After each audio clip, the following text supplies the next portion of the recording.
Who the hell can wait till morning?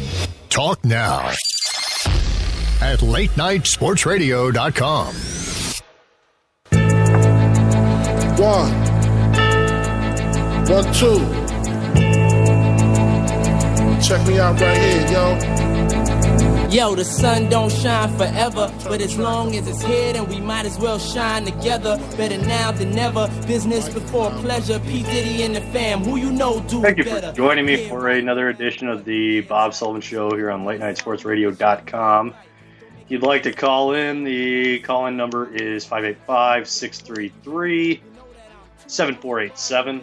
I am joined tonight by the one, the only, Ernest E.J. Christian, Earnestly Speaking, and a billion other things. EJ, how you doing tonight?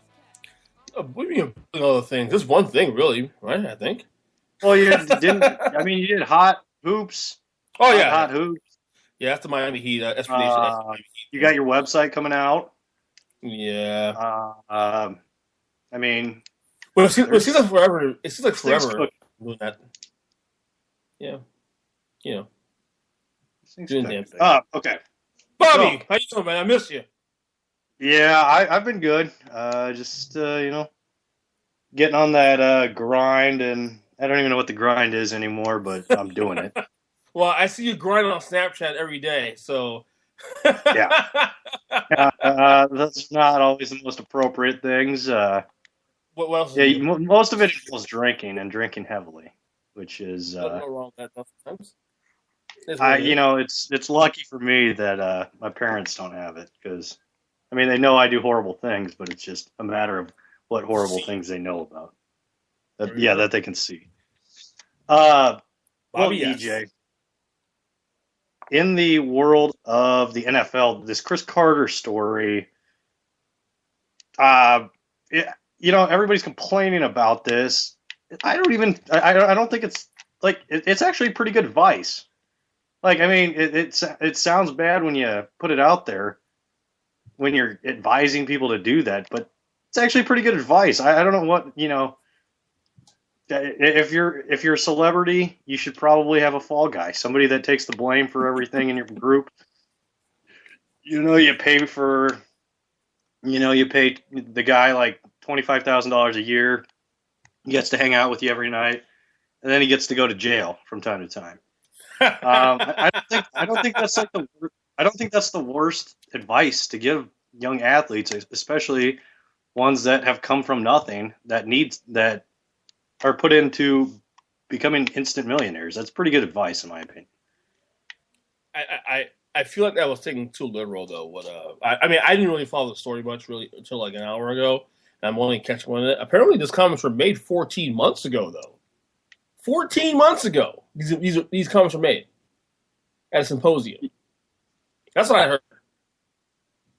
And I don't know if you heard that, Bob, but that's the word on the street right now, is that these comments were made 14 months ago, and it was and apparently people who matter were fully aware of these comments 14 months and beyond. So if you get fired for these comments by ESPN, seriously, we got a problem.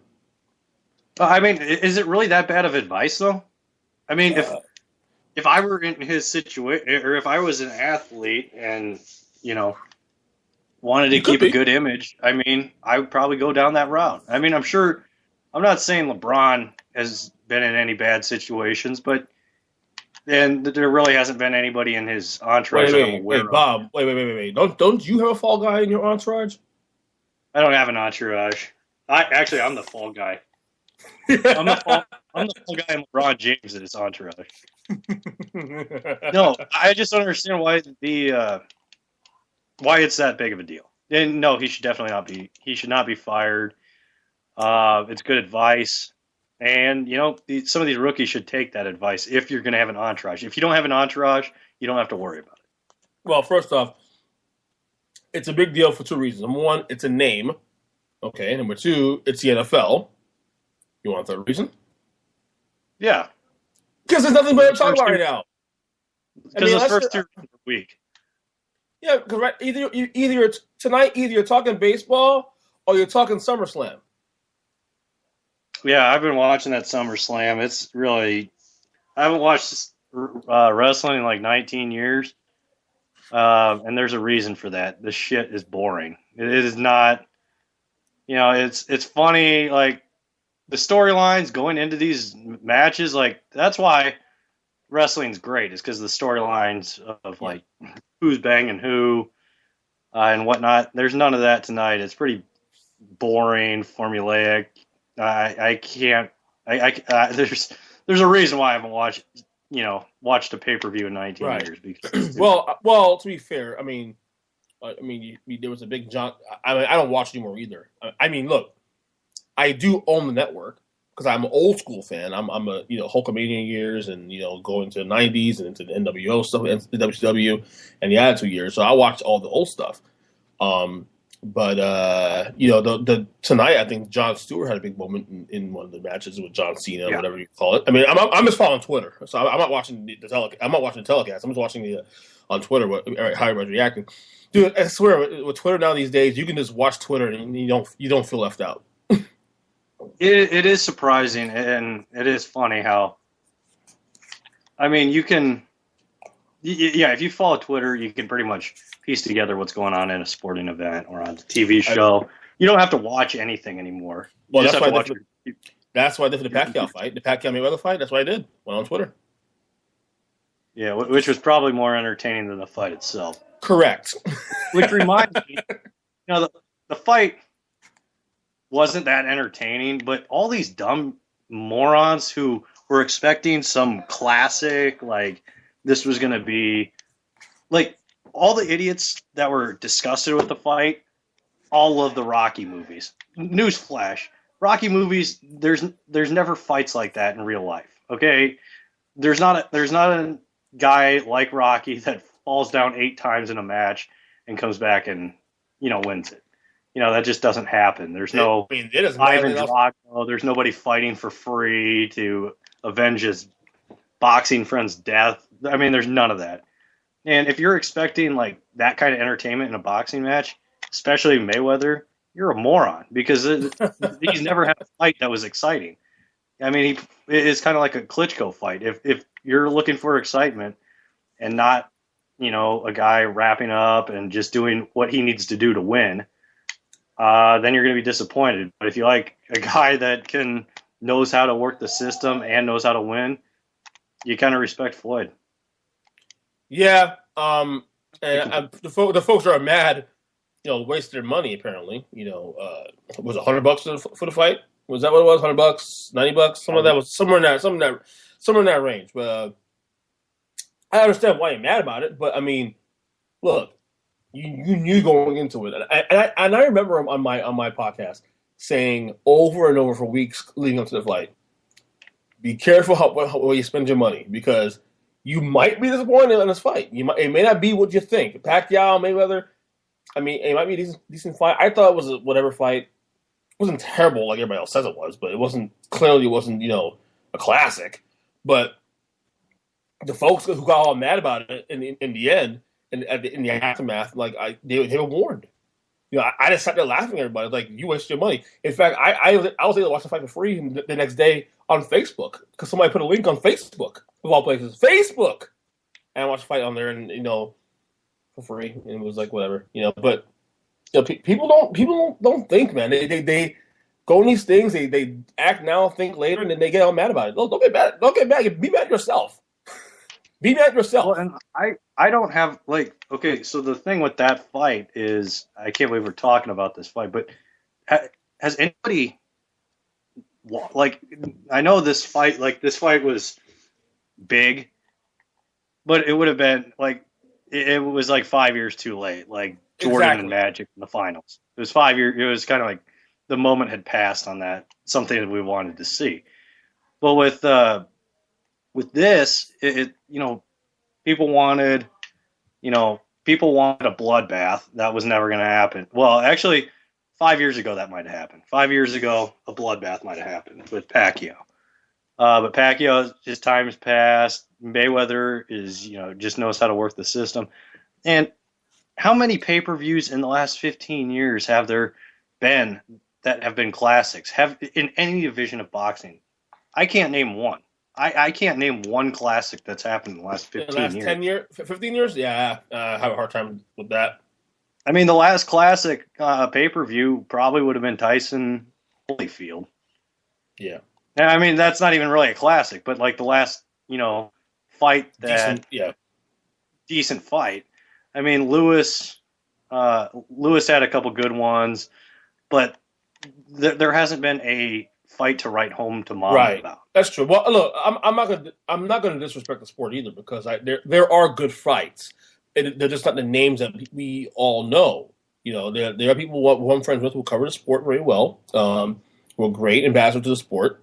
And I do check in from time to time on HBO or even some of the lower coverage on NBC or ESPN. And there are some good fights out there. There's just no names attached to it, unfortunately, but I don't think boxing is dead necessarily. I just think it's not as popular as it used to be.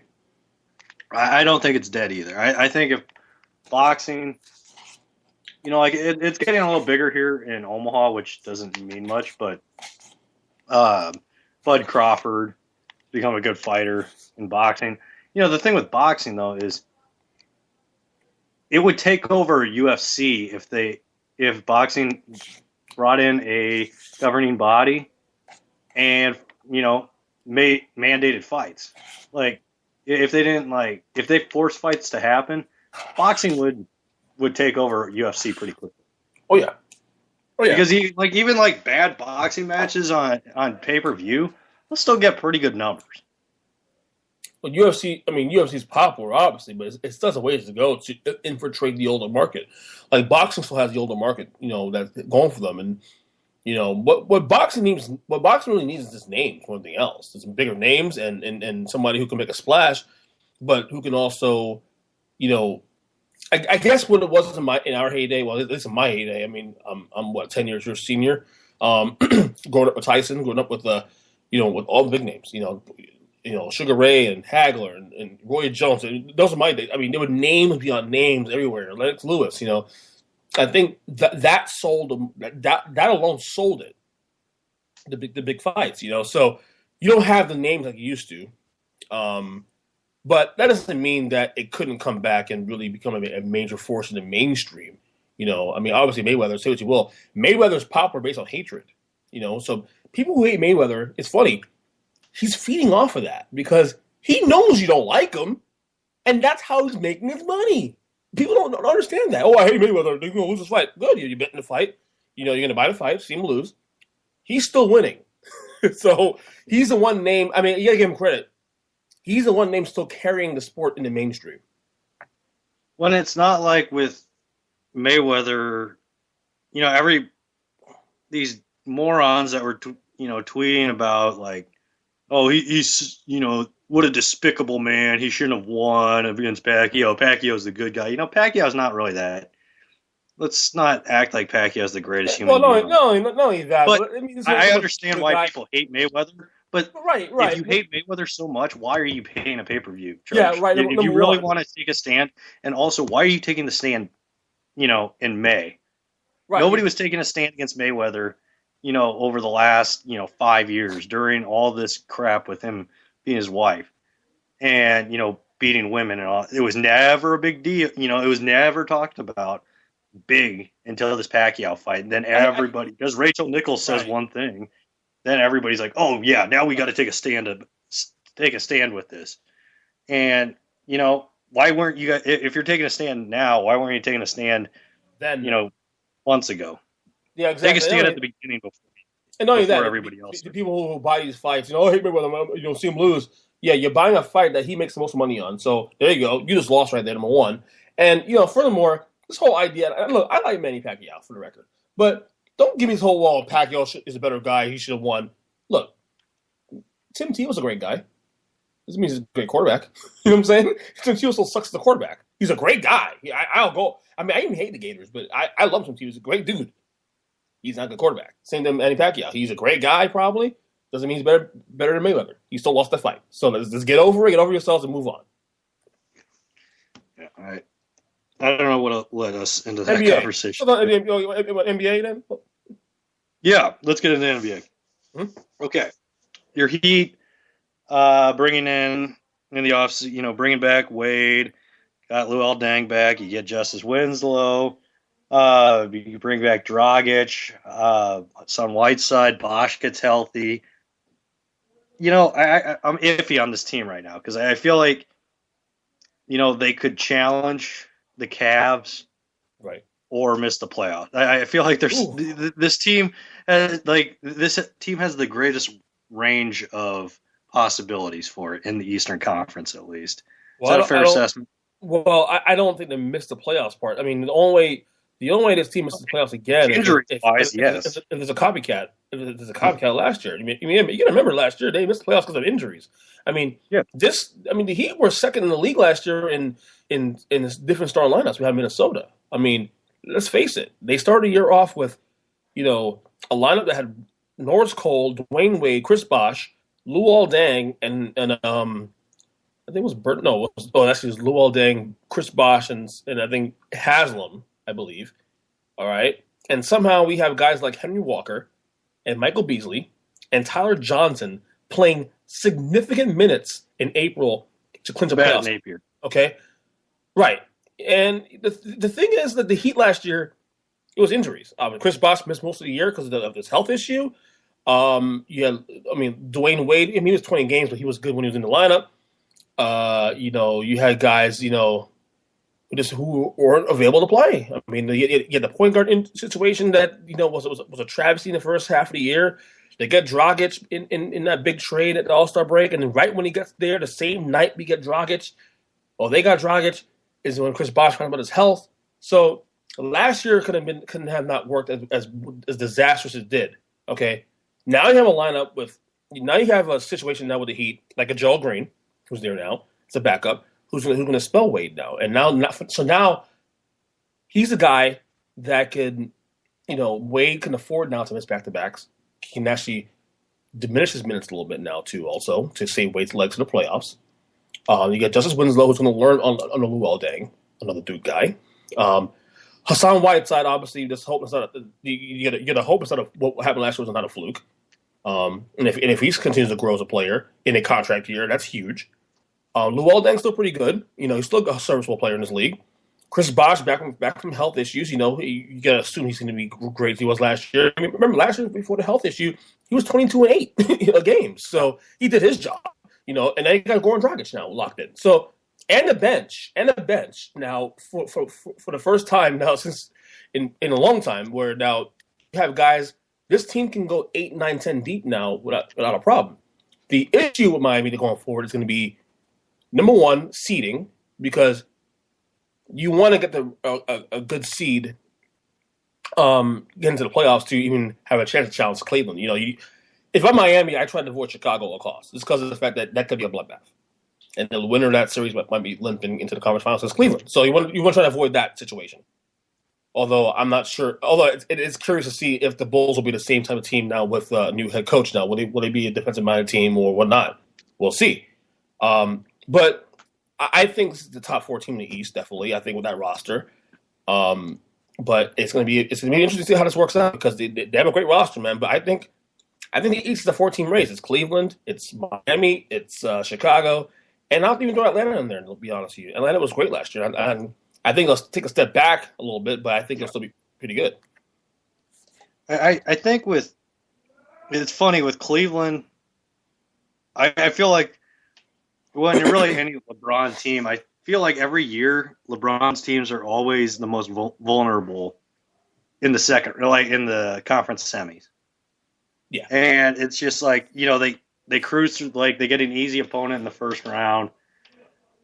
Cruise through that, and then in the second round, they get somebody who's a little tougher, and somebody that's like on the cut, like that, thinks that they're on the cusp, or that there's a rivalry aspect every year, and I feel like that's when if the Heat are going to get beat the Cavs, or if anybody's going to beat the Cavs, it's going to have to be in that conference semis out of the East, because for whatever reason, every year, whoever LeBron's teams play, they're kind of limping into the conference finals, and then they just have that it factor that takes them over the edge in the conference finals.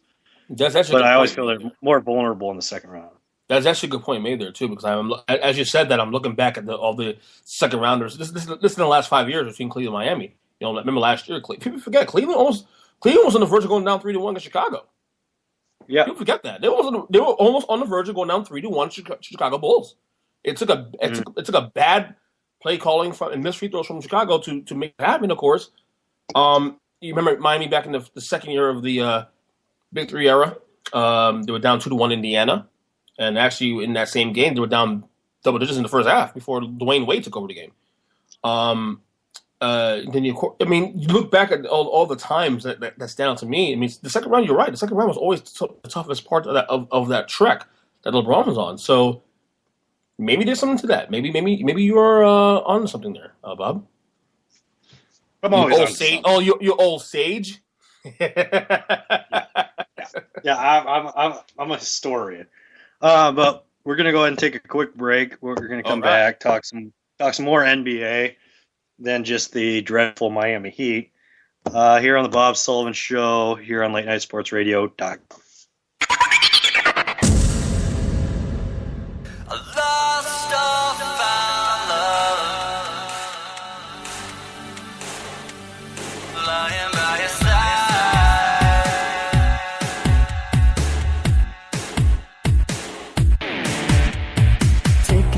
Second to keep breathing in the moment before it's gone.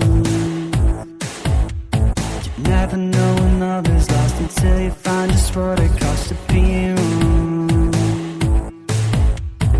I wonder if you think of me passing by, you think you see me coming. I wonder if you pull me in, kiss me just one time again.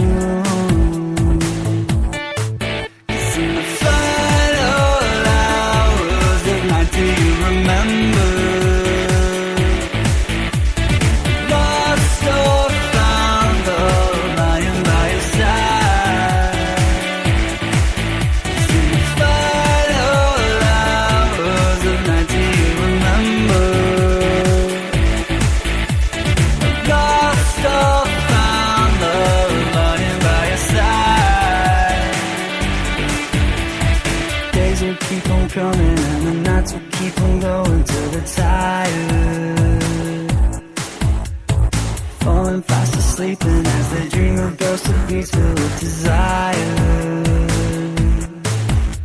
The trance of life is all around, a chance to take is always found. Writing on the lullabies, on the lonely living life.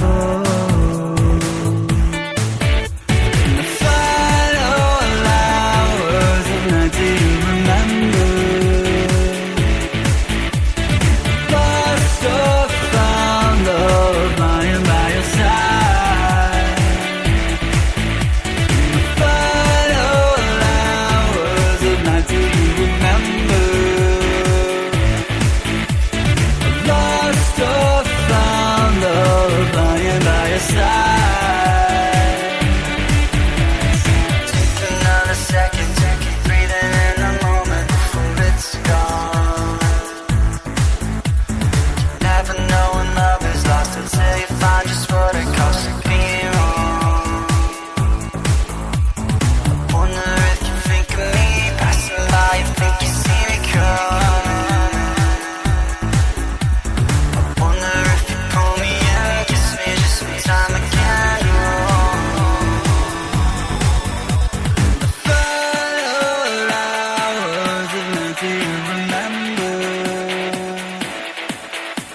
and I didn't remember.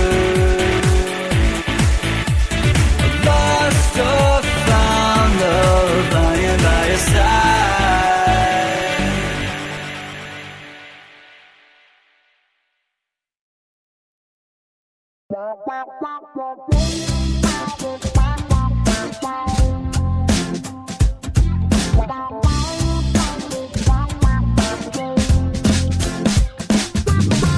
Baby, you're a mystery. Tell me what's a girl gotta do?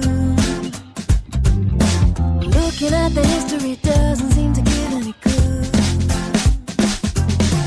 Just when I think I understand it all, you seem to unravel some more. Ooh, la, la, ooh, I never known nobody like you. Ooh, la, la, ooh, now I know. Baby, you're an enigma. Ooh, la, yeah, you keep me guessing, I'm confessing now, well, baby, it's true. I never know nobody like you. Baby, you're an enigma. Baby, you're a riddle, I'm caught up in the middle of you. I'm trying to think bigger, but I can't seem to figure it through. I wanna make it better, but now I'm scared of looking a fool. Oh, baby, no, I've never been very good at playing it cool. Just when I think I understand it all, I find I know nothing at all. Ooh, I never known nobody like you. Ooh, now I know. Baby, you're an enigma. Ooh,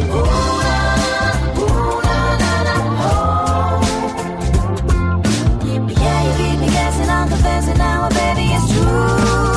I never know nobody like you. Baby, you're an enigma. Ooh, baby, you're an enigma.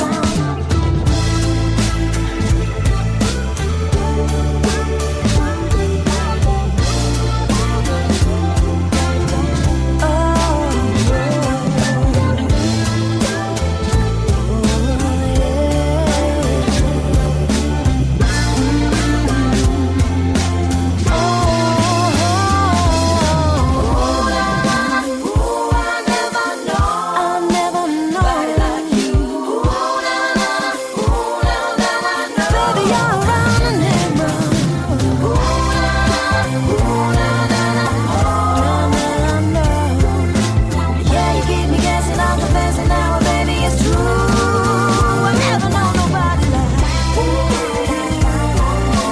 Baby, you're an enigma. Baby, you're an enigma. Baby, you're an enigma. Yeah, you keep me guessing, I'm confessing now, baby, it's true. I never know nobody like you.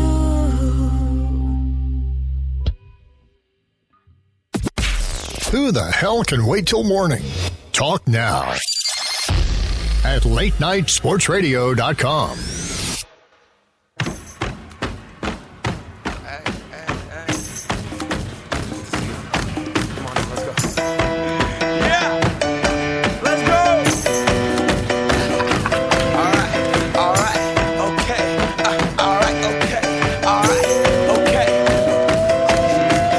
Welcome back to the Bob Sullivan Show here on LateNightSportsRadio.com. If you'd like to call in, the call-in number is 585-633-7487 or 585-633-7487. I was going to say sits, but then the alcohol took over. Good job, Bob. Yeah, great push there. Joined here again by Ernest EJ Christian, Earnestly Speaking podcast. EJ, Yes. NBA wise, what grade would you give the off season? I mean, it was there's a lot of things that could have happened that didn't really happen. Like, Love leaving. I mean, the most interesting thing was kind of a boring guy, and no offense, LaMarcus Aldridge going to the Spurs. I mean, that was like the most interesting thing.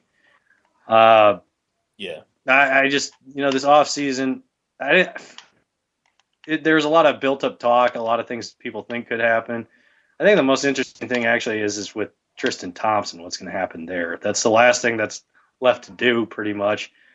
And I find it interesting in how that's going to affect LeBron's future in Cleveland coming up next year if they screw this up.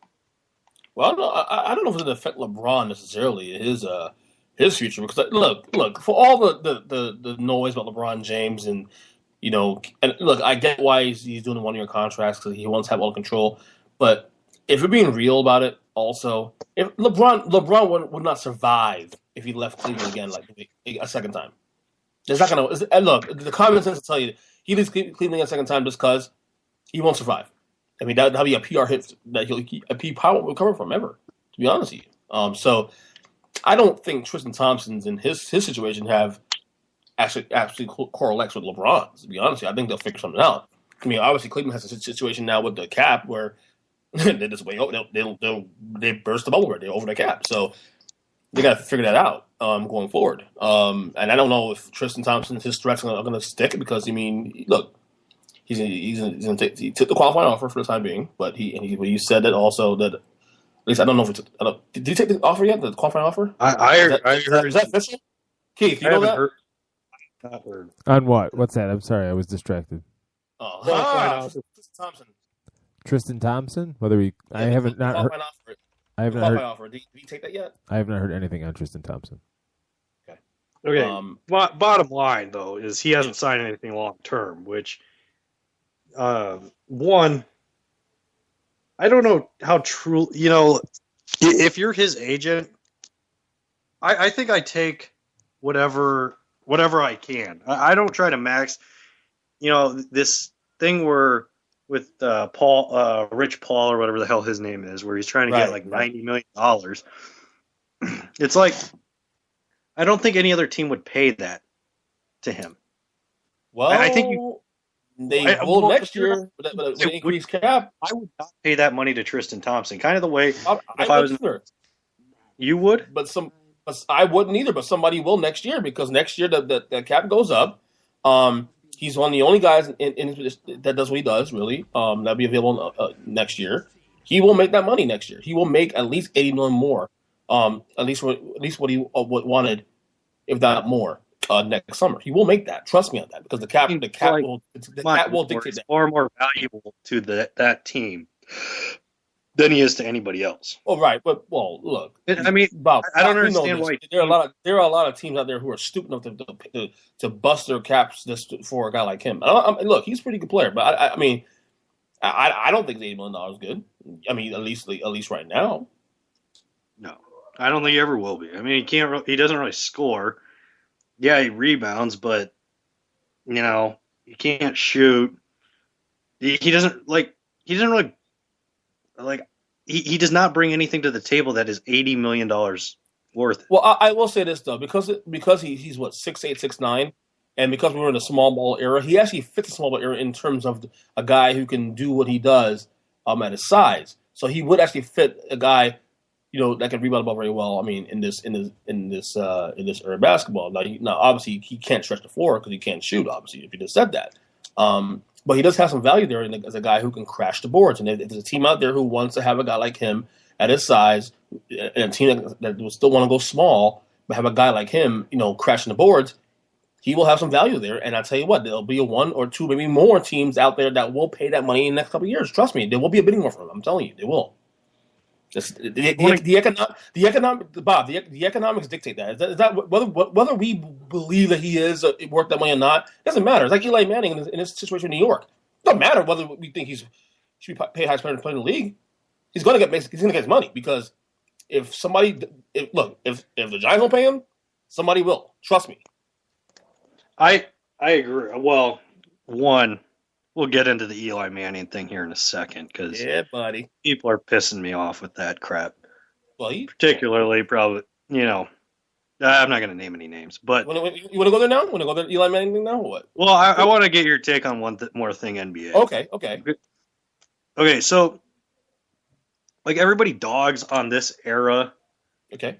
of NBA centers, Right. which rightfully so. Like, I mean, like Roy Hibbert, Dwight Howard. I mean, it's a weak era. Right. I agree. But even at the peak of NBA centers, how strong, how everybody acts like everybody had a dominant center in the 90s. That was not the case. No. Like there was maybe, okay, you got Olajuwon, you got Ewing, you got David Robinson, you got Zoe, you got Dikembe Mutombo. I mean, there was a strong group of Shaq. I apologize, Shaq, for not bringing you up. I was waiting to say something. I was waiting to say something about that. Like Shaq. You didn't say Shaq yet? But, I mean, you look at, like, 80s, 90s, 70s, whatever, early 2000s. The center position, like, it's never been, at the most it'll be, like, 6 deep. As far as, like, if you look throughout the eras and, year in, year out, at the most it'll be, like, 6 deep as far as great centers go. Right. And But the 90s, there was a lot of great centers in the 90s. Here's the argument. Okay, well, go right ahead, now, sorry. I don't feel like it's bad, but I don't think it's just because these guys aren't great offensively. There's some really good defensive centers out there right now. Like Hibbert is pretty damn good defensively. Dwight Howard is good defensively. DeAndre Jordan, he's not your prototypical, but everybody acts like these guys couldn't have played in the 90s. Are you kidding me?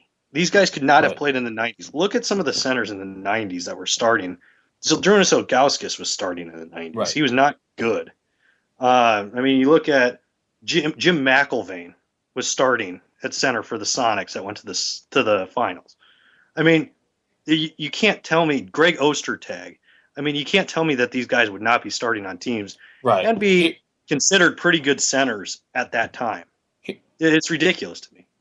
Here's the reason why I always said that era was the greatest era of centers of all time. It wasn't even because of the top guys. It's because of the second-tier guys. Because there was still a second-tier of centers who were really, really good who averaged double-doubles, like a Ronnie Cycli, who was actually, by the way, people forget, Ronnie Cycli was a second-tier guy who averaged 16 and 10 a game in Miami. But because you have Ewing, you have the Shaqs and the Olajuwons, he didn't get a lot of play. Plus, the Heat sucked back then. So, I mean, but Cycli was a 16 and 10 guy every night. He was like always like number 2 or 3 in the league in rebounding every year. So, but you forget that because he's not on that radar. But the second tier guys made that era even better. Rick Smith, like Rick Smith, Kevin Willis, Rick Smith, Campbell to a certain extent. Yep, exactly. Those guys were not only were they second tier guys, they were guys that put up big numbers in that era for a guy in that second tier guys. Like they're putting up numbers that guys like Dwight Howard put up now. You know what I'm saying? So that's why that, to me anyway, in my opinion, that era was the best center era because of not because of the top guys, because of the second tier guys. Because there was still another 4 or 5 guys below the elite guys who were not just as good, but they were at least in the ballpark and putting up numbers as good as the top guys today, if not better. That was the difference between the 80s, 90s centers versus the guys today. Now, that being said, guys today still pretty good. You still got Marc Gasol, who's an old school throwback. He's got Gasol. Look, you may hate Dwight Howard, whatever it may be. It doesn't matter. Dwight Howard's still a productive center in this league. Okay? There's a lot of good. There's still good players in this league today, but I still think that the peak years is the late '80s, late '80s into the mid late '90s is the best era of centers ever produced in this league. Period. I agree, but it's still like, I mean, it's almost like, like people talk about how great the point guard position is at this time. Right. It's good. It is really, really deep and really, really good. Right. But then, they're like, the 90s wasn't that great. There's some pretty damn good point guards in the 90s. Point guards in the 90s. That's Brandon. What? Let's list them off. I mean, early 90s, Isaiah Thomas. He was Brandon, older. Gary Payton, John Stockton. Kid. Yeah, Jason kid. I mean, you got it was not Penny Hardaway, Nick Van Exel, and Axel. Yes, I mean Mookie Blaylock. like the lack of knowledge, like just making some irrational statement like this era of centers is terrible. Okay, they're not particularly, are they the most skilled centers? Can they do a drop step? No, but they're skilled in their own ways, and they are, you look at the teams that are successful. Bogut would have played in the 90s. Would have been a starting center somewhere in the 90s, and he's kind of a throwback of the, not particularly skilled. He's kind of like Vlade, except for with a lot more nastiness to him. And I mean, you look at this era, the centers right now. I mean, good teams have a decently skilled center that's good on defense. And you can't tell Bob, you know what it is though? Seriously, you know what it is? Is that the centers back then can do a lot of things. The centers today, maybe outside maybe Marc Gasol and whatnot, the centers today are probably great at one thing and not good at the other. Like DeAndre Jordan's a great defensive player, but he's horrific on the offensive end of the ball. You know what I mean? So you have guys who were good at one thing, not good at the other. The guys in the 80s and 90s were great on both sides of the ball. Like Hakeem Olajuwon was probably the best two-way center to play this game. Not only was he great on the offensive end, but defensively speaking, he was probably the greatest center of all time. Yes, but Hakeem's legend, in my opinion, is kind of lucky. Whatever it may be. Well, look, I mean, okay. We're gonna go to before we get into the Eli thing. Yeah, people forget Jordan came back. If Starks doesn't have a crappy Game 7, the Knicks win Game 7, win the finals. Right, but year 2 does not happen. Like they had a bad second. That second run. That's true. Yes, they got Clyde, but like they don't have that it factor to win that second time. They got Clyde late in the year. Clyde didn't start the year in Houston. Clyde came in February, March. Clyde late in the year to kind of springboard him, but who knows if they even make that trade, and who knows if they have that it factor even late in the season to turn things around. Bob, you know pisses me off about the whole thing with Jordan's gone 2 years. Jordan wasn't gone 2 years. He was gone a year and a half. He came back the second year of the Houston title year. Came back in March. Lost to the team that Houston beat in the finals that year, which is the Orlando Magic. Yes. You forget that. Okay. Yes, I don't forget that. I mean, it's not. Well, and the whole thing, like, I watch Open Court occasionally. That's a great show. That's an excellent show. That's one of the best documentaries on TV today. Kenny Smith was saying how they were in the locker room of like Game 2, and Clyde Drexler's like, "We better beat these guys now, otherwise, this team is going to be here for the next 10 years." Talking about the Magic. Yeah. And Jordan's team wins 72 games. They sweep the Magic in the playoffs next year. Yep. But they also that team just got broken up way too early. I don't think there's any more fascinating of a team with what ifs. Well, I guess the next one is Kobe, Shaq, Lakers. Right, but they got titles though. So, the way that team was built, like there's no more fascinating stories, and everybody's just like, man, that team, what they could have been if Shaq hadn't left, Penny doesn't get injured, all the possibilities for that team with how well it was built to be good for 10 years. Did you read that piece on Grantland? I think Jonathan Abrams wrote this piece back in March, April on his little take on the Orlando Magic. What if it was really good? What was it? The oral history of the Orlando Magic. Think about it. Think about Orlando. Orlando literally came to form immediately when they drafted Shaq in 92, 93. Okay, this team was a sub 500 team for the first 3 years of its existence. People get it. They started in 89. Shaq gets there first year to 500 immediately, and then they draft Penny. They get Penny rather, and then within 2 years during the finals. I mean, this team did. So as an NBA fan, when we're talking about cheated, that's when franchise got cheated because that fan base got cheated because in those 3 or 4 years, that franchise went from being a more-bound team near the cellar to one of the top 2 or 3 teams in the league, And unfortunately, Shaq wanted more. Shaq wanted to go to LA and make movies and stuff. And I get it. It's his decision, though, obviously. But I always wonder if he had stayed in Orlando. If he had stayed in Orlando, what could have been? Because I think you could have seen more Chicago-Orlando battles in the late 90s. Well, and even imagine a Ewing-Shaq battle in the playoffs. Well, by then, Ewing actually started getting older at that point. I know, but I mean, still, you would have probably gotten that over, the Knicks Heat rivalry probably doesn't materialize at that point. No, happen. The Heat aren't as good. And who knows how much longer, say Jordan starts getting challenged by the Magic, that becomes a rivalry. Maybe Jordan plays through 2001. Well, the thing is, though, I don't think, to be honest with you, that Bulls team, people forget, to me, Jordan's most impressive years weren't really the last three. People always say, Jordan had Pippen and Rodman. People forget those first three Bulls teams. I think Jordan's impression to me, his most impressive years to me were those first three Bulls championships, because those players he had on that team, outside of Pippen and Grant, when they went somewhere else, they did nothing really. I mean, B.J. Armstrong had one All-Star year, I think, in Charlotte. But other than that, everybody on those Bulls teams, on those first three Bulls teams with Scott Williams and Stacey King and those guys, I mean, they did nothing when they left Chicago. They got big paydays off. They got big paydays off of Jordan for playing with the Bulls, and then when they went elsewhere, they did nothing. The last three Bulls teams, honestly, was a stacked deck. You had Tony Kukoc, who was the best international player at the time.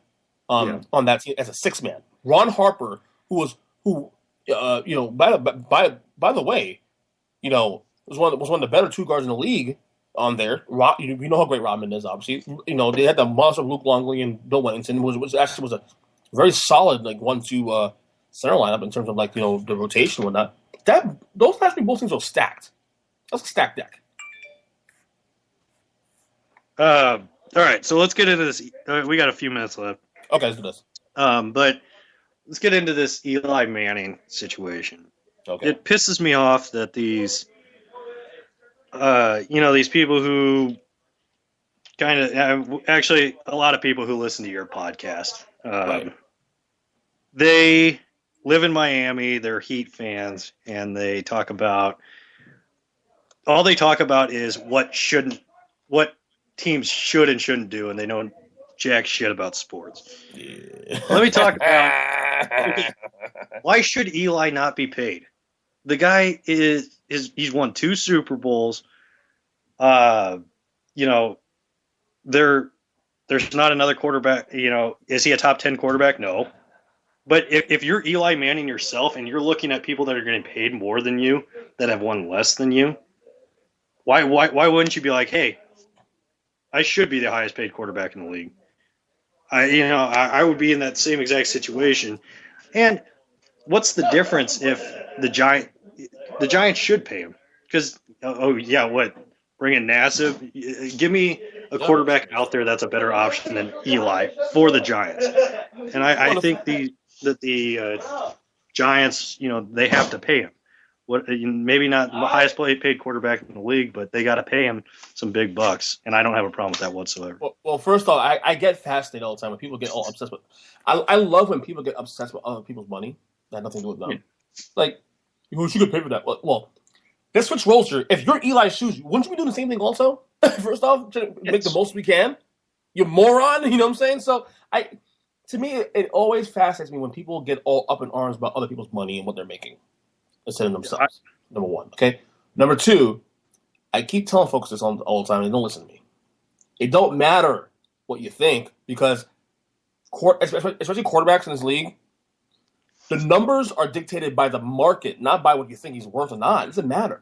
I always tell people, think of quarterbacks as real estate. If the market dictates a player gets $70 million guaranteed, and the guy is even so much as an average quarterback, he's going to get upwards around that number. It is what it is, because look, the Cleveland Browns will pay that money to Eli Manning if the Giants don't pay him. Okay, the Arizona Cardinals, or Carson Palmer's on his last legs, will pay that money next year to Eli Manning if the Giants don't pay him. Okay, there are at least 10 teams in this league right now that will pay that guy that money right now if the Giants will lock him up. So that's the whole point. Okay, People act like the quarterbacks grow on trees. You know what's really good quarterbacks in the league right now? There aren't many good quarterbacks in the league anymore. I mean, look around. Look in Cleveland, okay? Look in Tennessee. I mean, you got Mariota. We don't know what's going on Mariota.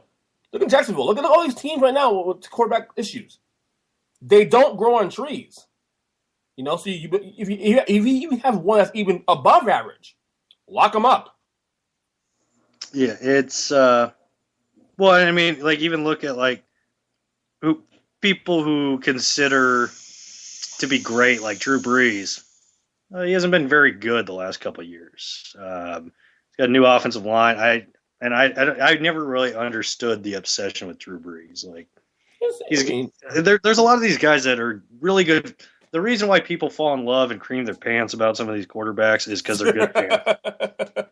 There's a bunch of these nerds who play fantasy football and cream their pants about, you know, a 400-yard passing game. But, you know, Eli's not, Eli's like a top, you know, consider like in the 15 to 20 range as far as quarterbacks fantasy-wise or something like that.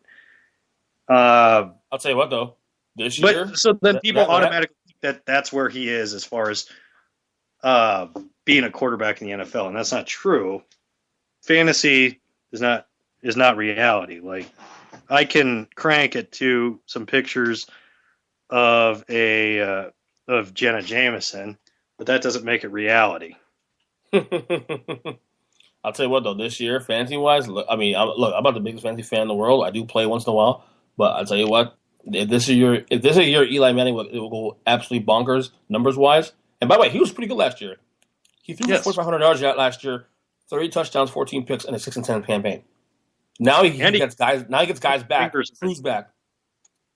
He will be a monster this year in fantasy with that offense if they stay healthy. Keith has a player comparison for us. Keith, go ahead. This is from ProFootballReference.com and based on Eli Manning's statistical totals through the whole of his career, he compares quite favorably to Mark Brunell, Jim Kelly, Steve McNair, Ben Roethlisberger, Terry Bradshaw, Tony Romo, Donovan McNabb, Drew Bledsoe, Troy Aikman, and Carson Palmer. And a lot of those guys in that list are Hall of Famers. Well, 2 of them. 3 of them. Well, Kelly's one. Kelly, Bradshaw, and Aikman. Roethlisberger will be. Roethlisberger will be in the Hall of getting in trouble in hotel rooms. Not anymore. He's better. He's changed. He may have changed, but he's still that still will follow him like what's following Jared from Subway. The most interesting name on that list to me is Carson Palmer because it really is a shame. We'll never know how good Carson Palmer could have been hitting that. That is true, man. Carson Palmer, that knee injury, 05, man. I mean, we were robbed of one that could have been great. Yeah, I mean, he still recovered and had a decent career after that.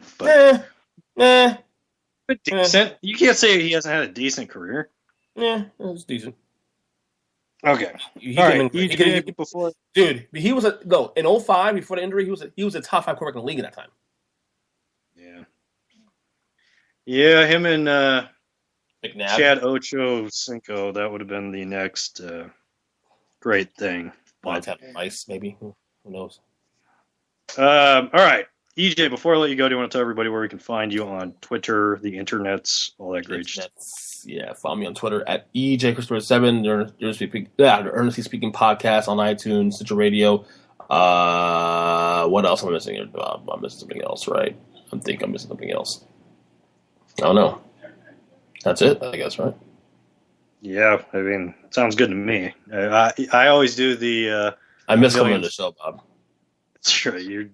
You're just doing your thing. All right, EJ. Well, I appreciate you coming on. We'll talk again soon. Yes, sir. We'll be back here with comedian Mike Falcone to talk about SummerSlam wrestling. And by the way, Twan's pissed about it. Twan's pissed about SummerSlam. He's about to cancel subscription to NWE Network. So you better ask him what happened tonight because people are pissed off on Twitter. Yeah. Yes. Tell Twan to stop being a 5-year-old that watches American Gladiators. Glorified American Gladiators. Oh, God. All right. Well, we'll be right back here on the Bob Sullivan Show here on LateNightSportsRadio.com with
Who the hell can wait till morning?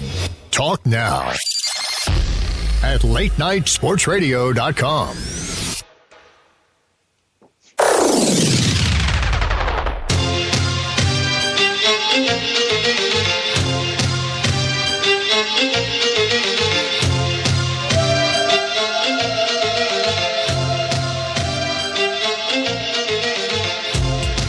Back to the Bob Sullivan Show here on latenightsportsradio.com.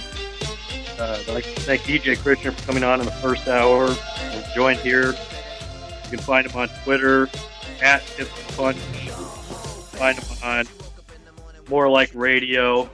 And I have comedian Mike Falcone with me. Mike, how you doing tonight? I'm doing pretty good. How are you? Oh, drinking with some friends, and I mean, the only good part about this Sunday is I'm not drinking alone. I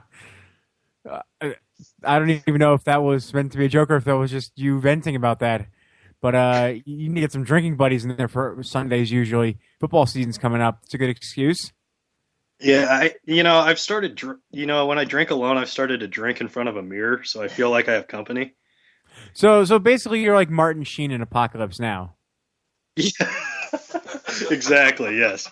Like he's Walmart's favorite customer because he's just buying mirrors every week. I got to tell you this story, okay? Speaking of Walmart and mirrors, I went Christmas shopping one night in a galaxy far, far away. And at Walmart, I go into the bathroom, and there's a black man taking a picture of his cock in the mirror, pants at his ankles. I'm just black dick in the mirror in my face. I just turn around and walk out of the bathroom, and just in complete shock, not sure what to say or what to do. Should I tell the authorities? Should I let somebody else go in there?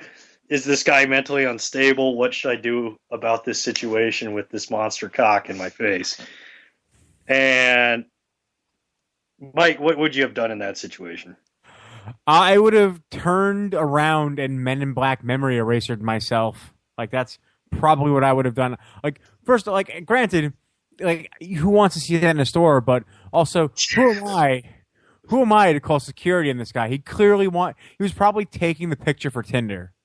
Like, that's what he was doing. Like, he was like, listen, you want this? Let's meet up. But, like, he was at Walmart at the time. So he was like, all right, well, can't do it in the bathrooms because who takes a dick selfie in the bathroom at a Walmart? So I don't know. I mean, he could have. I mean, there's the possibility he could have been homeless. He didn't have a mirror at home. I mean, maybe the best lighting is a Walmart bathroom. The angle might have been right. I don't know what the situation might have been where it's like, hey, this is a good time to take a dick pic. And by the way, there's stalls there. Why do you need a mirror? Like, well, I mean, do you need to be like, hey, this is what my dick looks like, across a sink? Like, why can't you just, do what everybody else does and pull your pants down and, take the downward angle, send it on to the next person, and that's it, instead of doing the mirror? Yeah. Why does it have to be the mirror pic? Yeah, send it to the girl you're trying to bang and the friends you want to scare by showing a picture of it like a normal human being would. Like that's how, like, I don't know, that, like, I used to work in retail too, like at a Target, and like there were a couple times where dudes were like caught jacking it in the middle of the panty section. Like one of them wasn't even looking at the panties when they were doing it. They were looking at like the signing of the women in the underwear and bras and stuff. That's the dude figured. Like, he's like, all right, you know what? I could do this in the comfort of my own home. There's this thing called the internet, but by God, those pictures at Target.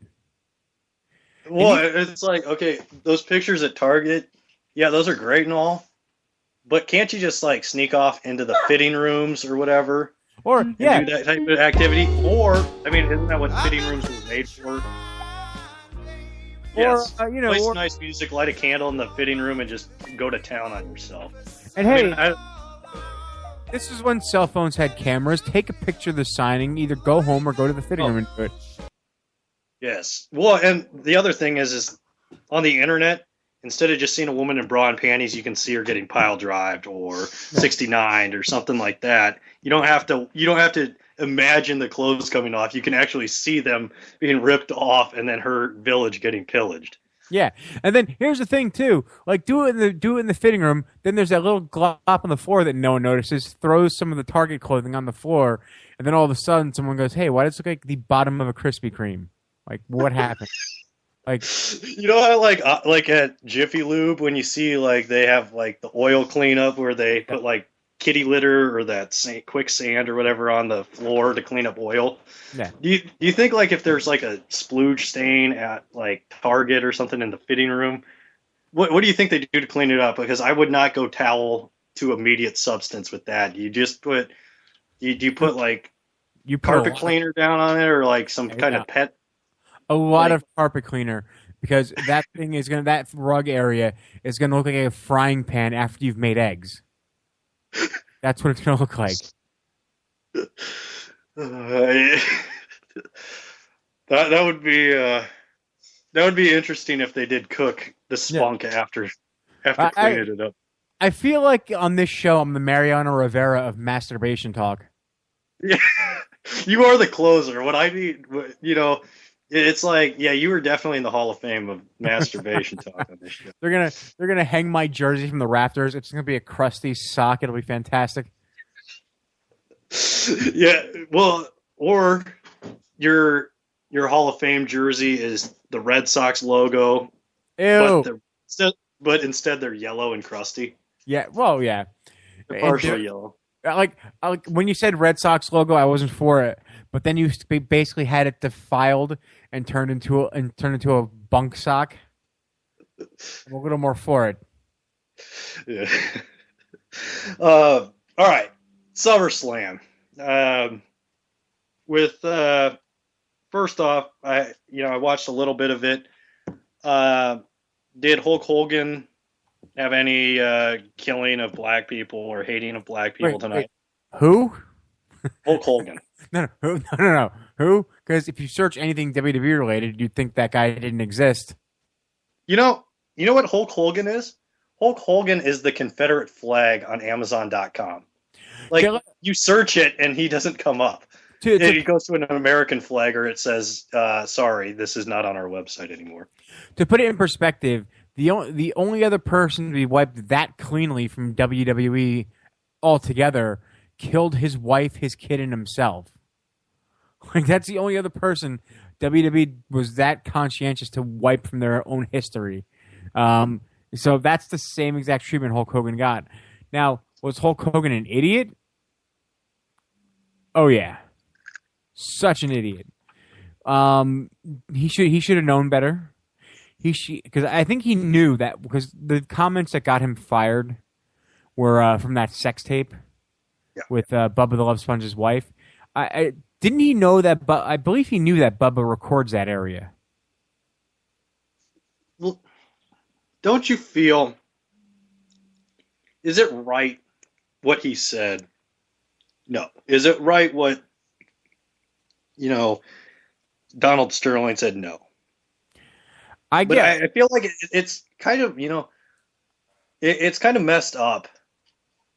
Like, I'm not saying it's okay to be a racist or say racist things in the privacy of your own home, but if you're being recorded and you don't know, or where you're pretty much being blackmailed, it's one thing to say what if they said the stuff they said to the media or something like that, but if you say something in a private moment and you're being recorded by somebody who has it out for you, I don't feel like, should you lose your job? Yes, but you definitely should deserve, kind of a comeback story. I don't know. I think it's kind of unfair to be recorded in those situations. Well, to be fair, like I said, I think Hulk Hogan knew he was being recorded banging Bubba's wife at the time, or now it still is. I'm not sure. But I'm surprised this stuff didn't come out sooner, because, like I said, this was recorded, and that's with those same videos, and it was part of the evidence for the lawsuit against Gawker, which was a couple years ago. So I don't think anyone was really blackmailing him with it. I just think someone dumped the files, which, for those who don't know, means someone released those publicly, and then someone got caught wind of them and heard Hulk Hogan saying the stuff he said. Whose fault from? Oh, go ahead. Oh, now Donald Sterling, on the other hand, I don't feel bad for Donald Sterling. I don't either. I don't feel bad for either one of them. Yeah, I just think it's kind of it's shitty what they say, but I find it, like I don't think the people who are recording them, there should be some kind of law against not knowing that you're being recorded. Like now I don't know. Here's why that becomes a slippery slope, because if there's an instance of harassment, like for example, like police harassment, like someone's getting or like any public official, or if someone else is like being threatening and harassing, like just a normal citizen on citizen deal, and you record them, like you're able to record them in private without them knowing, just so that people know what exactly they're doing. So if they start going that route, making all like that, then that kind of gets thrown out the window, because now you've got to let the person know you're recording them, and thus they'll just play a facade for the recorder. So I get why they don't make a law against that, but Donald Sterling is another situation where he was saying that stuff. Meanwhile, he is an owner of a team in a league that is like 70 to 80% black. Yeah. Like, it's not a smart move. Like, why? And it was predominantly black when he bought the team. So it's not like this is his new thing that suddenly he's like, oh my God, there's so many of them here, I don't like this. No, he's known this for a while, and he still was dumb enough to, get caught with his pants down. Yeah. Because he couldn't handle the fact that she was taking a picture with Magic Johnson. It was a picture. And he was disgusted about. Well, the worst thing for him was the follow-up interview. Like, that was even worse than. Like, it was like when he was talking about Magic Johnson, he's like, Magic Johnson has the AIDS, and it's like, like he did. I mean, if you're Sterling's lawyer, who gave worse advice? Sterling's lawyer to say, hey, go on Anderson Cooper, or Jerry Sandusky's lawyer to tell him to go talk to Bob Costas? Mike Tyson's lawyer in the 90s is worse than both. like Mike Tyson lost some prime boxing years because of the fact that the guy's like, hey, he was pretty much like, if he had the Chewbacca defense, Tyson would have beaten that rap. But like, there was very few evidence on Mike Tyson, and he still got put in jail. So I think that was the worst, and Mike Tyson was a celebrity too. They usually get off when it comes to convictions or when it comes to court cases. There was more evidence because O.J. Simpson, and he got not guilty. And Mike Tyson got guilty for far less evidence. Well, yeah, O.J. Well, Robert Blake. I mean, the evidence is pretty clear cut there. It's okay. It's Robert Blake, though, not guilty. Yeah, well, Robert Blake. What was his defense? It was his defense was something with a gun. No, it was the Chewbacca defense. Yeah. But what is your take? Okay, so like the bigger fault. Well, okay, Jared from Subway. Let's get into this. There's not much of a slippery slope on this one, but I had a conversation with my brother about, I don't know, well, before the porn raid of his house. Yeah. About how it was surprising that he had not had anything. Like, he had kept a pretty good image, he hadn't slipped up or anything. And, he seemed to be happy. And now he gets busted for child porn, and now it appears he's been having sex with underage girls. It's kind of that's one of the bigger shockers, in my opinion, that. He had been a bad boy, huh? Damn. And here's the weird thing too. and the worst thing about it, aside from the fact that he did what he did, but the next worst thing about that is my Facebook feed from the other comics that I know afterwards. Like you don't even know how many variations of a $5 foot-long pun there are until you've seen my Facebook news feed with other comics. But the weird part was when he initially they took the computers from his house, and the way it was presented, it looked like he was not going to be charged with anything. Because they were like, we didn't know at the time, but they were like, well, at the time they're like, oh, they were investigating the president of his foundation, so they were just checking his to make sure there was nothing on there. Then you find out, no, they were checking on the president of his foundation because the president of the foundation was making videos for him and arranging a lot of this stuff. So yeah, Jared was I can't believe with Jared, it went from 0 to 60 with them raiding his house, and then it cooled down, and then it went back from 0 to 120. Yeah, where he's actually having sex with these girls. No, like they said, some of them were underage boys. Like he didn't care. He didn't care about gender. He was just like, all right. He swang both ways when it came to to junior high. Damn. Yeah, it was. Yeah, they all carry the same body parts. Yeah. Yeah, exactly. True. I don't understand. Well, and the whole thing with let me ask you this: as a comedian, how tough is it? Because there'll be times where I tweet something out that I think's funny, and then I kind of go look around in that subject, and I see that other people have either tweeted about it or there's something similar that's out there, and I just delete it because I don't want lack of originality. I mean, everybody puts something out there, a joke out there right away. How tough is it to be original as a comic now? Pretty tough. It's not so much what you say, it's how the spin you put on it. But I get what you mean. You're worrying. You don't want to be like that dude, the fat Jewish or the fat Jew, whatever he calls himself, who has been getting lambasted this week too. Yeah. For those who don't know what I'm talking about, I'll explain. I'm sure Bob knows, but I'll explain to anybody listening who doesn't know. There's an Instagram guy, and he says he's a comedian, and he's like this. He's like a male plus size model apparently, and he's got all these sponsorship deals for Instagram stuff. But his Instagram posts that are making him money are stolen jokes from other people that he just crops their social media names out. Really? Yeah. And he's made money, like so much money off this, and a lot of people have known this for a while. And I think it intensified because CAA signed him, and then it got out that he had a holding deal with Comedy Central. See, I always just fear I've never had it happen to me, but I always see just instances where somebody writes something similar to somebody else, and then it just turns into a huge Twitter fight. Here's the thing, though. You didn't know. When you made the tweet, you didn't know at the time when you made it. I don't consider that joke theft. I just consider that parallel thinking.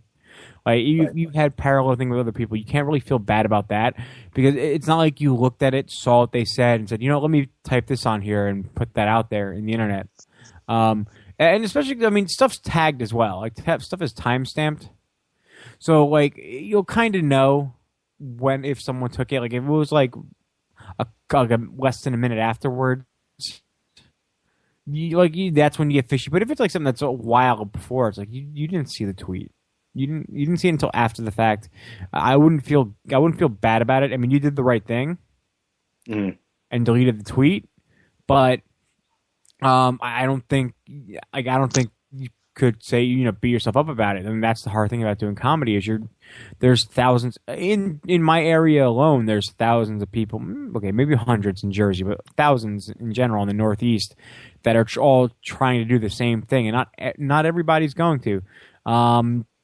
I think if you consider each year having a graduating class of comics, I would say by year 2, 50% of them decided not to do it anymore. Yeah. Yeah, it's kind of it's really like anything. I mean, you look at like a draft class for football or a draft Yeah. class for baseball or something like that. I mean, odds when you draft, it's one, it's an inexact science, and two, well, there's the skilled people that are locks that are going to get as many chances as they possibly can, and then there's the skilled people that, in my opinion, that get lucky. A lot of it's luck. The majority of it's luck, and then it's the bad comics that know they're bad, but have a shtick and know how to work an audience. Yeah, those are the three categories that work, in my opinion. That are going to continue on as far as a comedian class or group at a club. Yeah. Yeah, and it's a tough business. I don't think a lot of people realize that. Like, it's a tough business. There's a lot of shady stuff that goes on. I'm fortunate that I've kind of been around the non-shady people in there, but I'm also not. I haven't been doing it long enough to run into those people yet. Have you had to turn any tricks to stay on stage? Not in the ones you're thinking of, but I'll tell you guys this. I haven't really mentioned this in my podcast either. For a month or for a couple weeks, I did something called barking. Now, to explain barking, I'll just say this: have any of you guys ever visited New York City and been to Times Square? I have once. Okay, you know those guys who have the signs with the Comedy Central logo that go "Want to see a comedy show," and try to get you to buy tickets. Yes.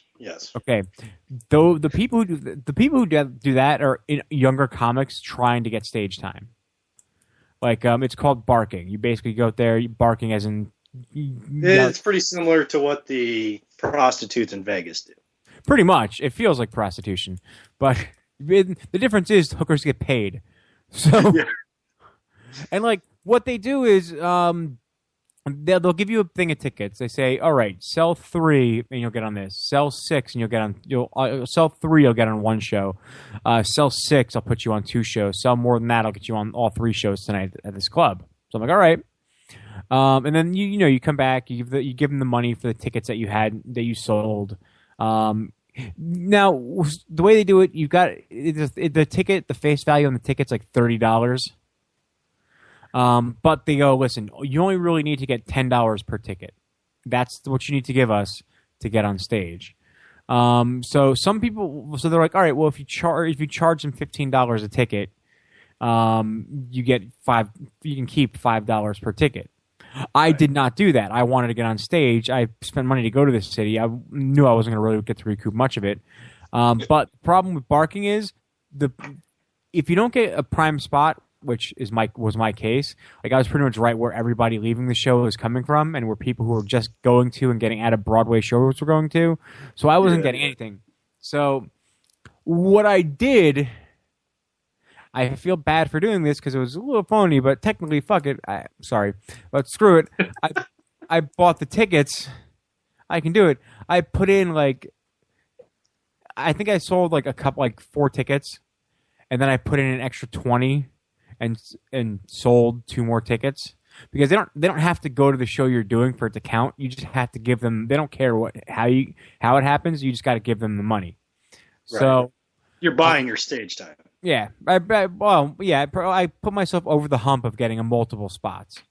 Yeah, it's like because that's the thing that's tough going from Jersey to going to the city and doing barking is you've got to make sure that you do it. You've got to make sure that you get on stage. Otherwise, you're like in my case that day I drove into the city, which was a mistake. I'll add, I hadn't discovered this wonderful thing called the path system at that time, or that I could have parked somewhere and gone and not paid as much as I paid out. So it was like $12 to the toll, $40 for parking at this point. Fortunately, I just got exactly. Plus dinner and lunch because I got there early. So I was like, you know what? I paid that much money. I'm freaking doing my stuff. I'm performing in front of people. I'm not being denied. If I've got to put extra money out to do it, I will do it. I don't care. Some nights I didn't have to. Some nights I sold enough tickets. Well, most of those nights too, I also took a bus in, so I, didn't spend as much money. But that night, like, I had to put in money because I was not gonna, go the night without getting up there. Well, that's certainly one type of trick that can be that can be turned. Yeah, no. Fortunately, I have not had to blow anybody to get a spot. Like, yeah, that's what I was concerned about. Like, you made it sound like you were gonna have to go into some seedy poker game. No, but like, here's the thing: Comedy Central guy a handy, and then you were gonna get on stage.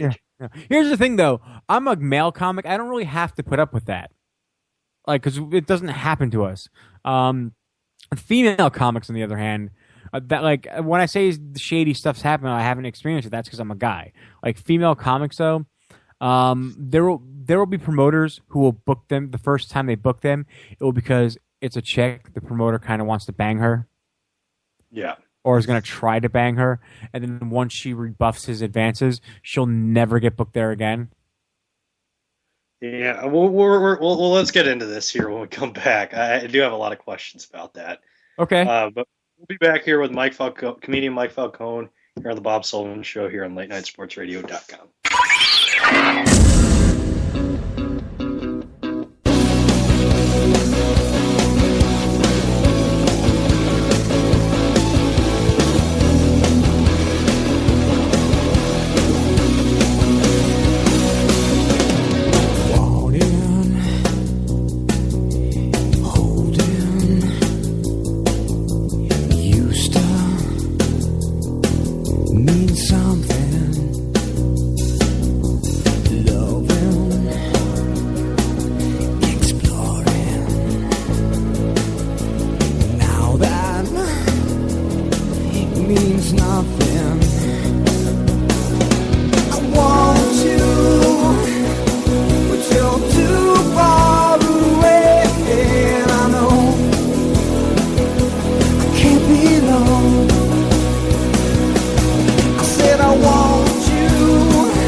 See, I want you till so far away.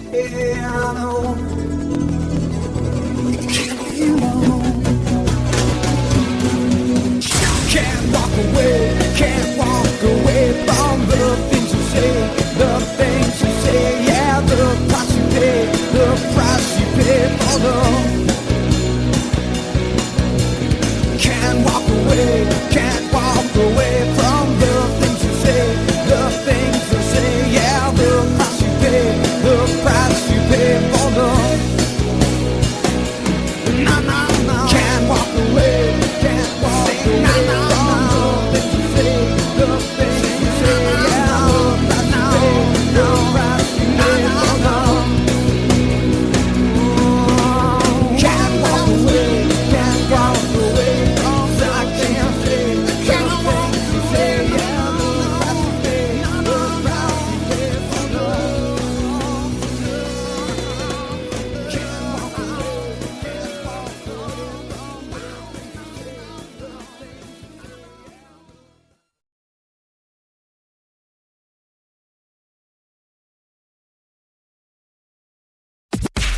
Who the hell can wait till morning? Talk now at latenightsportsradio.com.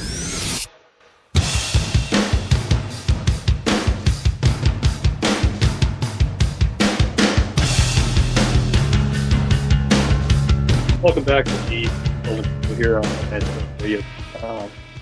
I'm joined by Mike Falcone, comedian Mike Falcone. Mike, you know, with the as far as comedy goes, how similar are the club owners that you deal with and the guys that put comedians on stage? How similar are they to the guy who won't give Peter Parker his money in the original Spider-Man at the wrestling event? How similar of an experience have you had to that? I haven't had much of an experience like that, but I know people who have had that experience. Remember, like I said, I'm too new to have fully experienced that yet. So I've had a lot of the better interactions. I've dealt with some shady people. Like, for example, I did a show that's called a bringer. For those who don't know what that means, a bringer show is a show where there's a minimum requirement of people to bring to the show. So if anybody has a comedian who's a friend and they're really pushing to get people to go to a show, it's probably because it's a bringer if they're like a less experienced comic. Because what they do is they say, all right, you've got to bring in 4 people who pay. And they've got to be there. They got to pay to get in and do the 2-item or 2-drink minimum. And then if you don't bring that requirement, or if you don't at least bring a couple people, you don't get to go up. Yeah. So that's the other thing is like the drinks.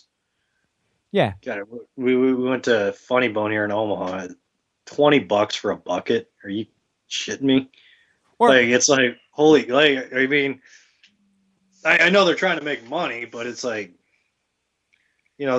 there's no worse deals than at a comedy club for drinks or anything. Yeah. So I'm scheduled for this bringer once, and I go there. Now I didn't have 4. It was a 4-person bringer. I didn't have 4, but I had a couple. But then they backed out last minute, so I had no one. I drove to this place because it was in Jersey. It was like a 30-minute drive from where I lived at the time, and there was like 16 comics total scheduled for this thing. Or like me and then like 16 others. I wasn't put up on there. I brought nobody. There were, again, 16 people who actually went up and performed, not including the host. I didn't go up, but there was less than 16 audience members. So going by basic math, yeah, the other people didn't bring people and went up. And because I was thinking about it, I'm like, all right, well, some of the comics are from New York. Maybe the guy just gave them a break because they're from New York. And then I'm like, wait a second. If he gave them a break because they're from New York, what about all the bringers in the city that require people? And if you don't bring them, regardless of where you live, they're like, well, you don't get to go up because we made an agreement. You didn't do it. It was almost like when you go to class and you don't have your homework done. You're trying to find like a bunch of other people that don't have their homework done. Yeah. And the teacher won't care because there's 7 other people that don't have their homework done. And it's tough to get people to go to a bringer. Like, it really is. Like, it's a tough sell. You have to buy tickets and you have to buy a minimum of 2 drinks. I mean, you're asking a lot. I mean, you're asking for basically almost not 100, but you're asking for like $50 investment from both person, right? From each person. Depends on the club. Some clubs is not as bad. Like, for example, I mean, you can get around. You can get around that by just like some shows are cheaper. Like I forget what the admission for this one was. I think it was like $20 for cover. Now to the 2-item minimum, I mean, you can get around that by going, hey, I want 2 sodas. Like like you can go the cheap on that, but still. It still is a bit like for the city shows. It's a lot to ask somebody because they've also got to travel into the city from where I live, and that's a bit of a it takes a while. Like it takes at least 45 minutes to an hour. No, an hour from where I live to the city. So like that, and most people take public transportation because that's the cheapest way. So it's like $20 for a round trip ticket on top of the cover charge and the 2-drink or 2-item minimum. So when I've had a couple bringers in the city, that I didn't had signed myself up for, I can understand why people would be like, no, I'd like to see you, but that's a bit much. It's in the city. That's why that's why at one point I shifted to only Jersey bringers and then just shifted to no bringers at all. Because it's too I kind of want to I'm at the point where I kind of want to worry about memorizing my stuff and getting to that and not worrying about how many people are showing up before the show. Do you I have a buddy who's a golf pro. And so, you hear, so he naturally hears stories, and he'll hear, like when he's done stuff for PGA, he'll meet occasional golfers, and he's just like, like these people are the biggest a-holes on the face of the earth. Have you met, like, as far as a comic that you've met that, is there anybody that surprised you that was particularly nice, or was there anybody that you've met that was kind of a surprising dick? Well, most of the people who've done, most of the people who are kind of dicks weren't dicks to me, but I've just heard about them being dicks to friends of mine. But the person who was who were really nice to me that I've met, Rich Voss, is a very nice dude. Bonnie McFarlane is super nice. Let's see, Jim Florentine, Don Jameson are really nice guys. Kevin Downey Jr., who was on America's Got Talent. And Esther Koo from Girl Code. Okay, yeah. Andrew Scholes from those shows as well. Who else? Joe Verzi and Paul Bartnick, who actually opened for Bill Burr. Like, they're his main, the guys he has open for them when he goes out on tour. So, there's, but some of the ones who are dicks, I'm not really gonna mention. You're not gonna out them, but is there, as far as what's the I'll give some stories. I'll give you a few stories. Fair enough. That'll work. All right, there's this guy that I know of. Nice to me when I'm around him, but I've been told never trust him with your money. Never trust him with money at all, because he will screw you out of that money. For example, he'll be like, "Hey, can I get change for a 20?" He'll show the 20, but he'll get the change and he'll go do what he has to do with the money, but then conveniently forget to give his 20 back to you for the change you gave him. So he did something very shady, and he did this a lot. He would have his DVDs or DVD CDs, his DVDs and sets of the stuff that he performed. And what he would do, he would say he would charge like $25 for it. He would say, "Hey guy," he would bring the CD. He'd be like, "Hey guys, just letting you guys know, I'm selling this $25 my set here. For everyone I sell, I'm going to give $5 to the charity." Oh God! People would be like, "Oh wow, that's good. Getting money to the charity." So he would sell out of his stuff each time. Would conveniently forget to give the charity that money. And then someone, then what'll happen is someone will go, "Oh well, you forgot to give the money." "Oh, I did. I said that. I said I would do that." That makes me think. I know whenever somebody just gives you their word about charity, it's total crap. That ship, anybody that's trying to make money for themselves as a company, or if they're a businessman, there's no money going to charity. Which also makes me wonder, if they don't have an actual cup or anything, then that money's not going anywhere. But when I see at the gas station or at the grocery store when there's the JDRF cups and whatnot, just seeing all these athletes money, like their charities and whatnot, and how like only like where some of them like only 1% of the money actually goes towards. It's basically a new bank account for them. I kind of wonder what grocery stores and gas stations. I can't imagine grocery stores and gas stations being the most stand-up organizations donating all that money to those charities. Here's another one too. That same comic, he ran a comedy school for a while too at a club. Ironically, the same club that hosted that bringer that I, had driven to and got denied. So this kid used to work for that club. He was at an open mic, makes a reference to that comic, being like, "Oh yeah, stop sucking that guy's dick. He's not going anywhere." Yeah, just kind of fucking with him a bit. So I mean, not the most tactful thing to do at an open mic, but still, what happened was this guy was like, never talk to me again, blah blah blah, or keep my name out of your mouth. But then this guy does a podcast, and on his podcast, he's accusing this kid of stealing material from him. Yeah. Now, what the joke he's saying that was stolen? This guy goes something like first off, it's a play out. Both jokes, it's a play on needle in a haystack. But the wording of the jokes and the direction they're going are the opposite. Like one is literally saying it's hard to find one of this thing. The other one is no, this thing is very common. So oh, go ahead. Sorry. So and that thing so in retaliation for things at an open mic, he accused this kid of doing the worst thing a comic can do when the kid does all original material. That's another thing about joke thieving, going back to the whole thing there, is that sometimes someone gets accused of it and just doesn't really do it.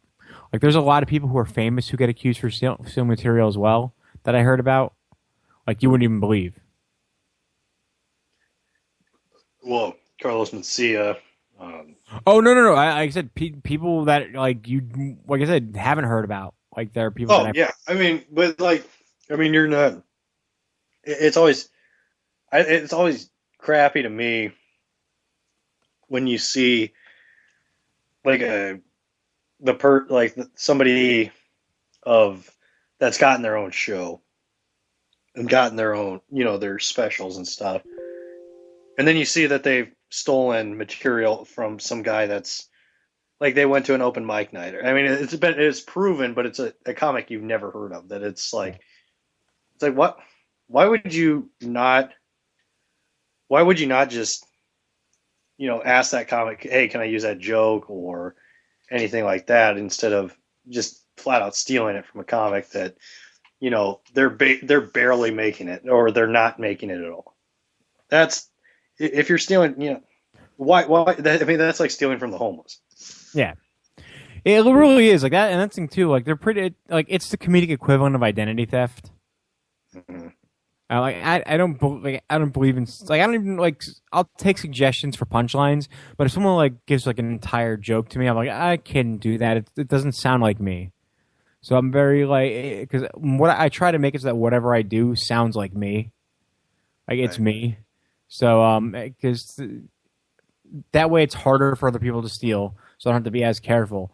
But there's actually a club in Jersey. Not going to say any names because I don't work for them yet.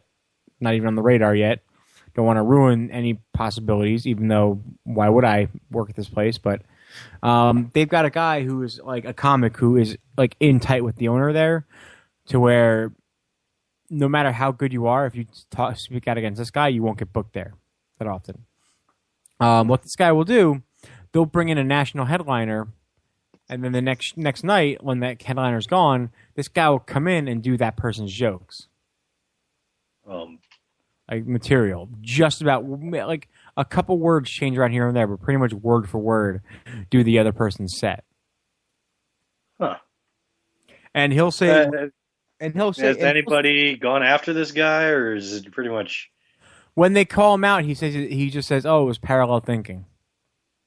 Yeah. So that's and I don't know. It's weird with club owners too. I mentioned how some female comics are treated. Like I've had a few where they were told, "Oh, well, if I'll put you on if you blow me." Like that's how some people are, and some people do it.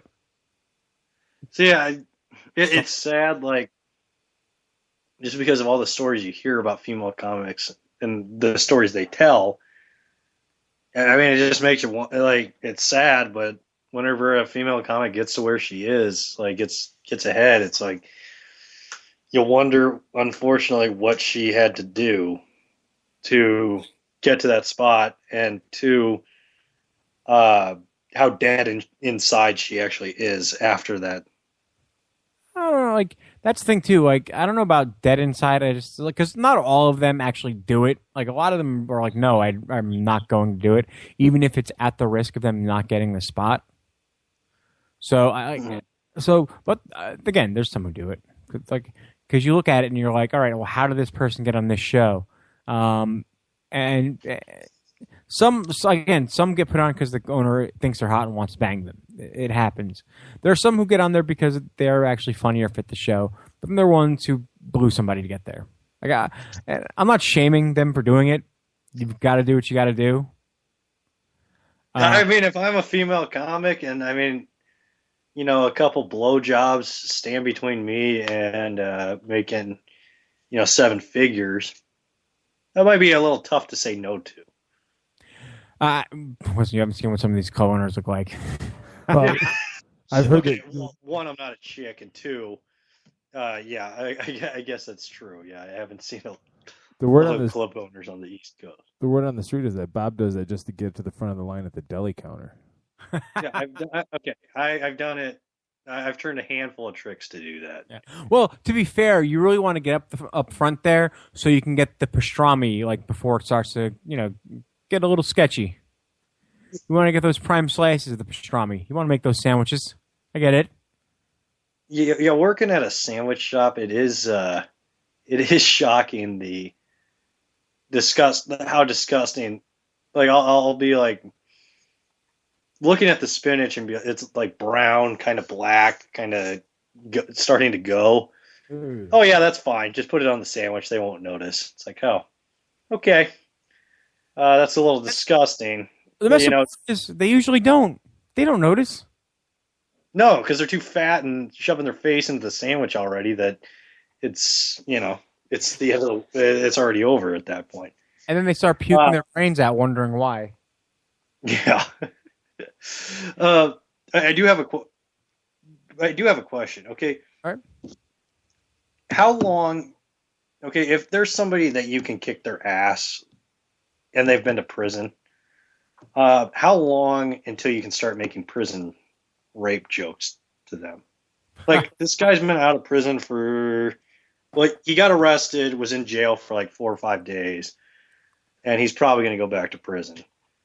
I made prison rape jokes about him while he was in jail, and I've made them behind his back, and I've slowly started making them to his face. Over the line, not over the line, because I can kick his ass, or should I just leave it be? I mean, it's a case-by-case basis. Some people don't like that.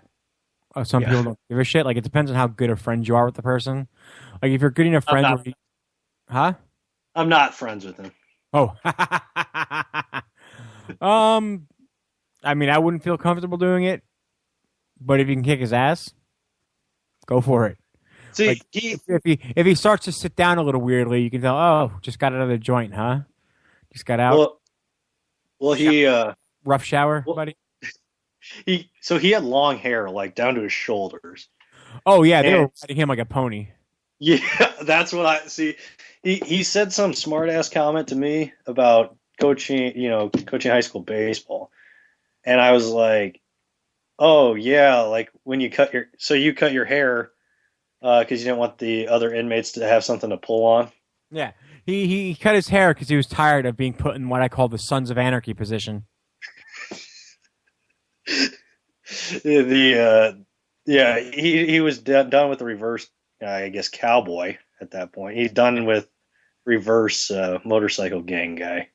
He was tired of that because he's strictly a Dutch rudder guy. You know, Totally.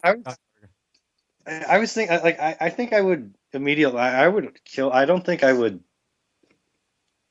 go to prison any more than 5 minutes. I'd probably kill myself. Well, no. Here's the thing, though, and I've heard this from a lot of people. You either gotta punch someone like the big, like the one of the bigger, strong people, that, not so they know you're not one to mess with, or you've got to be the funny guy. Oh, so you can be a goofy guy in prison and get away with it? I assumed like. I just assumed like no matter what, you'd be a fresh piece of butt steak, no matter what. Yeah, or maybe just hope that there's that one guy who will not actually do it to you, but will make it like, yeah, no, that's my piece. Step off. It would actually, that would be a good idea. Is get somebody that's not into gay sex, have them protect you, but make it look like you guys have a relationship. Exactly. Did you ever watch Prison Break? No, I haven't. I've mostly, like, my experience in prison is watching The Wire. Oh, yeah. So you never got into Oz either, then? Never got a chance to get into Oz. I want to. Also, that like middle portion of American History X too. That one. Well, and even it didn't get graphic. Yeah, Shawshank Redemption. The sisters. Oh, yeah. Shawshank Redemption. That too. I mean, a knife to my mouth, telling me to perform oral.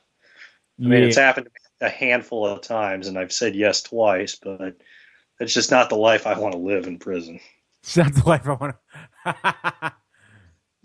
it's not about that life anymore. Not about that. You're not about that life anymore. You don't like being held at knife point and being told "suck it." Yeah, I can't imagine a more fearful position to be put in than that. They're like, "Pat, do you want to know how I got these scars?" Yeah. I mean, maybe that's the Joker's secret. Yeah, he was trying to get blown. Nobody offered. You know who really doesn't like that? Know how I got my scars speech? Parents at a playground. Damn right. They just get weird for some reason. Yeah, they also get weird when you ask if their kid wants any candy. Yeah, it's like, hey, let's go get some candy. It's in my gigantic white unmarked van. Sir, I wanted totally safe. It's the candy van. I wanted to do that, like take my kids to like a playground. Obviously just watching my kids and just sit there just with a smile on my face and just go to a parent next to me like, I don't even have kids. I just like coming down here.